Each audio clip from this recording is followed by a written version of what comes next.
Olá, pessoal, sejam muito bem-vindos. Hoje a gente vai mergulhar fundo numa questão que, nossa, atravessa milênios. Quem é Deus? Uma pergunta gigante. Gigante.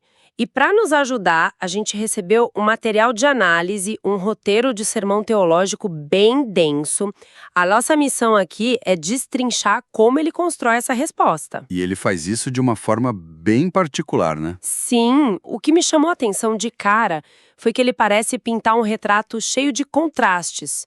Por um lado, um ser cósmico, quase uma força da natureza, sabe?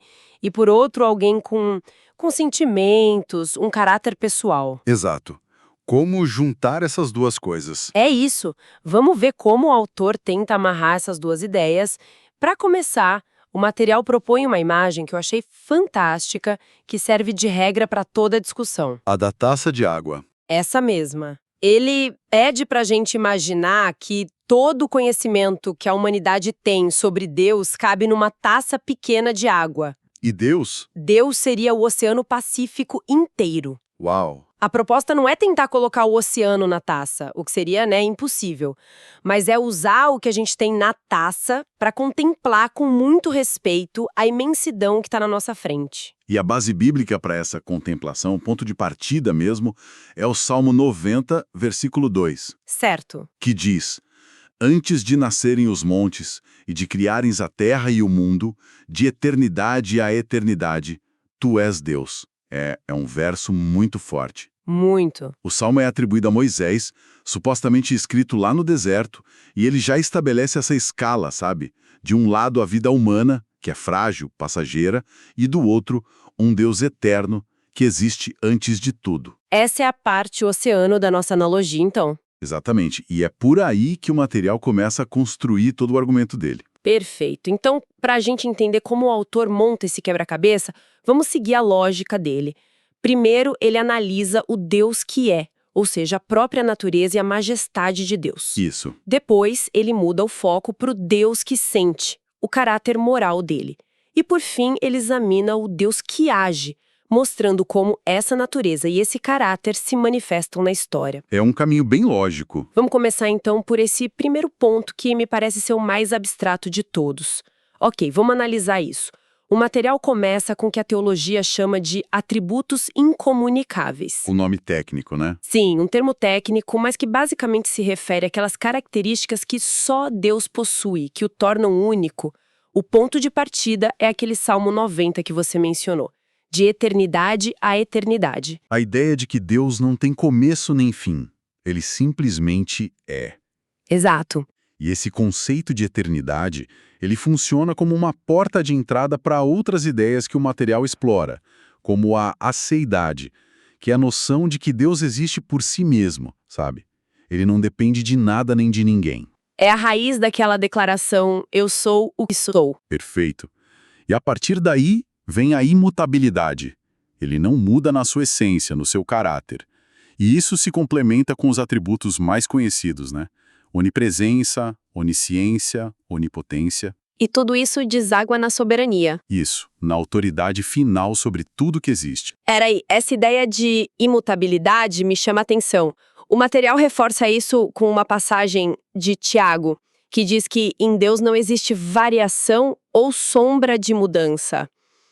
É uma imagem forte de estabilidade. Sim. Mas, sendo bem sincera, isso eu não sou um pouco estático, meio rígido. Como essa ideia de um ser que é absolutamente mutável se encaixa com um universo que a ciência mostra pra gente que está em constante evolução, expansão, mudança. O material aborda essa tensão? Olha, essa pergunta é central.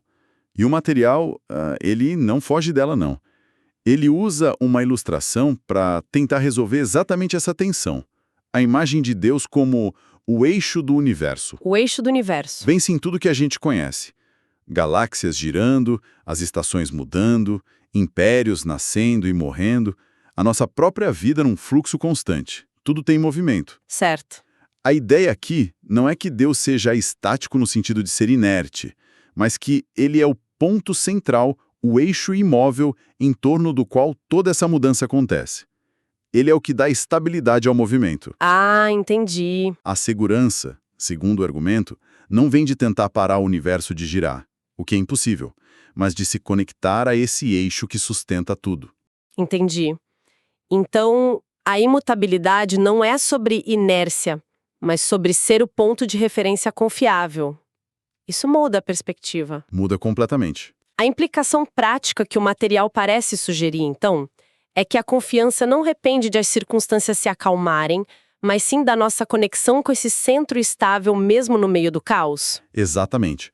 A confiança não está na ausência de tempestades, mas na solidez da âncora. É uma ideia de confiança ativa, não passiva. Isso. O argumento é que entender essa soberania e imutabilidade de Deus oferece um fundamento que não pode ser abalado pelas crises, porque ele existe fora delas. Certo, faz sentido. A imagem do eixo é poderosa para transmitir essa ideia.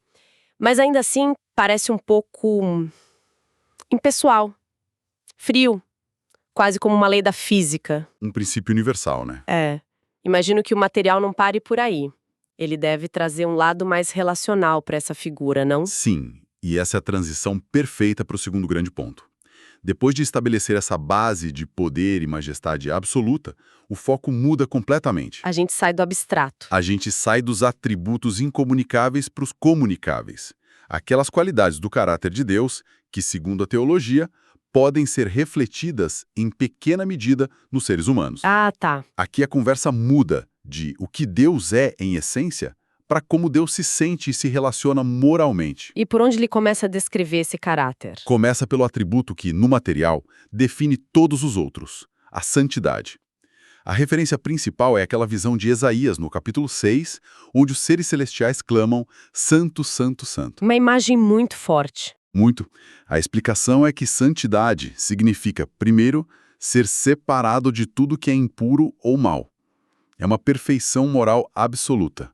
E dessa santidade, como de uma fonte, brotam outros atributos, como a justiça e a verdade. Ok, santidade, justiça, verdade.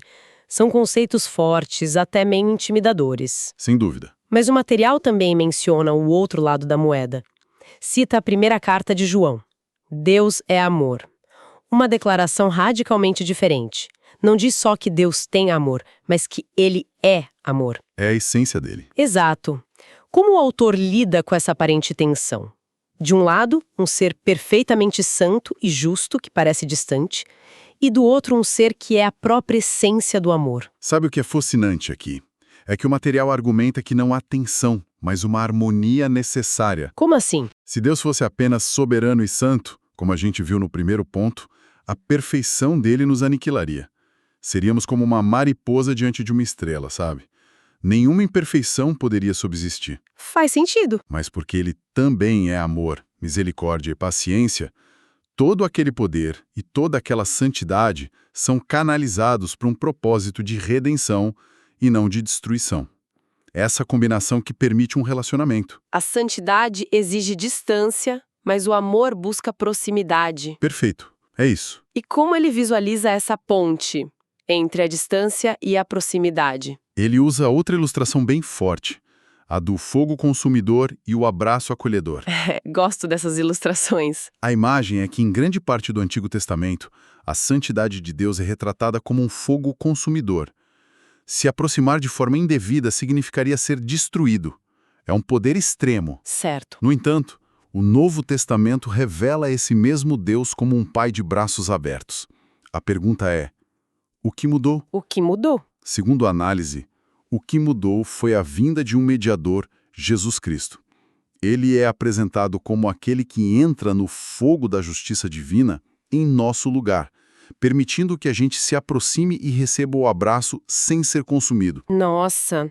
Então, essa ilustração serve para unir os dois testamentos e os dois aspectos do caráter de Deus numa única história? Exatamente. Uma única narrativa de redenção. Isso nos leva a uma aplicação bem direta. Imagino, conhecer esse caráter santo e amoroso nos desafia a refletir isso. Precisamente.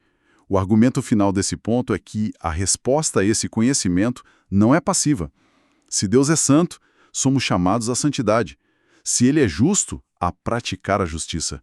Se ele é amor, a amar. Não para merecer, mas como reflexo. Exato. Como reflexo natural de um relacionamento que transforma. Ok, já cobrimos bastante coisa. Vimos o Deus que é, esse eixo cósmico imutável, e o Deus que sente, com esse caráter complexo de santidade e amor. Um bom resumo. A grande questão que fica é como essa figura toda poderosa e com um caráter tão definido realmente interage com o mundo. Como isso se traduz em ação? Suponho que seja aqui que entra o conceito da Trindade, que para muita gente é uma das ideias mais difíceis. É aqui mesmo.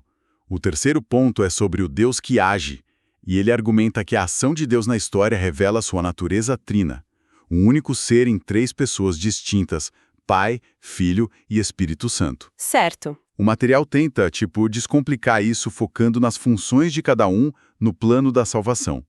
O Pai é apresentado como o arquiteto, a fonte do plano, como em João 3,16. Porque Deus amou o mundo. Isso. O Filho, Jesus, é o executor, o agente que realiza o plano aqui na Terra, e o Espírito Santo é aquele que aplica a obra de Cristo ao indivíduo, sabe? Regenerando, convencendo, capacitando. O material aponta algum momento específico na Bíblia onde essa ação conjunta fica bem clara, onde a gente pode ver os três em cena ao mesmo tempo? Sim, o exemplo clássico que ele cita é o batismo de Jesus, em Mateus, capítulo 3. É um momento único. Ah, claro. A gente tem o Filho na água, o Espírito Santo descendo sobre ele como uma pomba e a voz do Pai vindo do céu afirmando: "Este é o meu Filho amado." É a manifestação mais clara da Trindade em ação. Para o autor, sim. É ação coordenada. Mesmo com esse exemplo, o conceito de 3 em 1 ainda pode parecer muito abstrato, quase um problema de matemática. Sim, e ciente disso, o material oferece uma última analogia, bem moderna, para tornar a ideia mais funcional do que filosófica. É a analogia do lançamento do foguete. Lançamento de foguete, ok. Pensa na salvação como uma missão espacial complexa. Para dar certo, você precisa de 3 elementos essenciais trabalhando em sincronia perfeita. Certo. Primeiro, o plano de missão, feito na central de comando. Esse seria o pai. Segundo, você precisa do foguete, a nave que faz a viagem, que queima o combustível e se sacrifica para chegar ao destino. Esse é o filho. E o terceiro? E terceiro, a torre de controle, que guia a trajetória, mantém a comunicação e garante que a missão seja concluída. Esse é o Espírito Santo. A falha de qualquer uma dessas partes compromete toda a operação. Essa analogia ajuda muito. Ela muda o foco de como 3 podem ser 1 para como essas 3 funções criam um resultado unificado e perfeito. Exatamente. A ideia não é tanto resolver um quebra-cabeça metafísico, mas entender a salvação como uma obra perfeitamente coordenada. Isso torna tudo muito mais dinâmico. E relacional.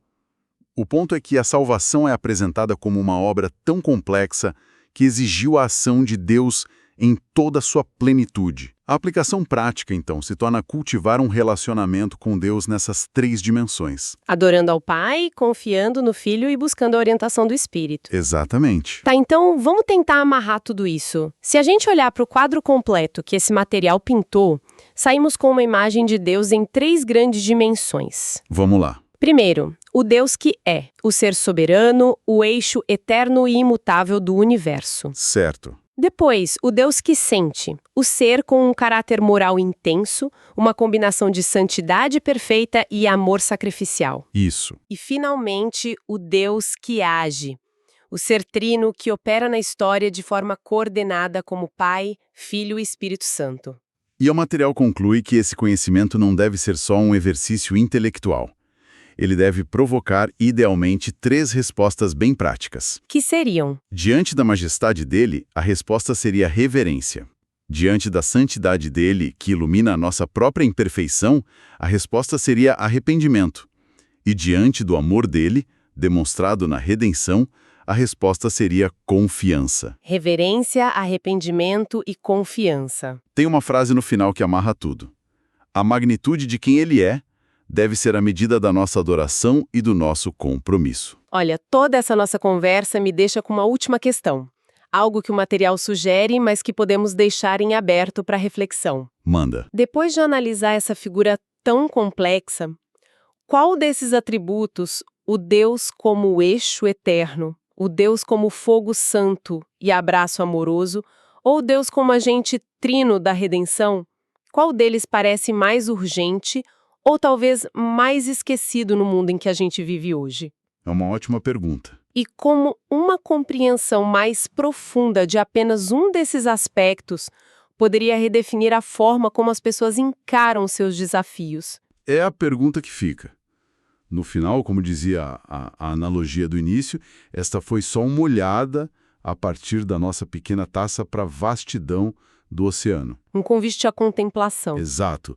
É menos uma resposta final e mais um convite para continuar essa contemplação.